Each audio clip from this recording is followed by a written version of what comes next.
Hello another guys, আবারও আসলাম তোমাদের সামনে নিউ ব্লগ নিয়ে। আমার সঙ্গেই থাকুন এবং দেখতেই থাকুন। আমি এখন যেখানে আছি সেটা হচ্ছে আমাদের হরিপুর জেলার হরিপুর ব্রিজে। দেখুন, আমি হরিপুর ব্রিজে এখনই উঠলাম। এখন দেখুন, আপনাদের সামনে আমি পুরো হরিপুর ব্রিজটাকে তুলে ধরছি, আপনারা দেখতেই থাকুন। কত সুন্দর করে দেখুন সাজানো হয়েছে এই ব্রিজটি। ব্রিজটির রং অনেক সুন্দর করে করা এবং ব্রিজটিতে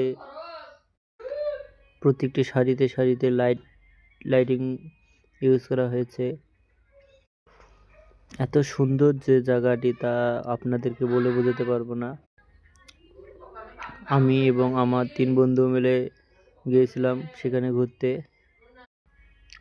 তো ব্রিজটা এতই বড় যে ব্রিজটা শেষ হতেই চাচ্ছে না। আর কিছুটুকু গেলেই হয়তোবা ব্রিজটি শেষ হবে। এখনো ব্রিজের আমরা শেষ সীমানায় আসিনি। আমরা এমন সময় এসেছি ব্রিজের চারদিকে বন্যা নেই, যার কারণে পানি নেই। তবুও দেখুন অনেকেই এখানে ছবি তুলতেছে, অনেকেই অনেক দূর দূরান্ত থেকে এসেছে এখানে।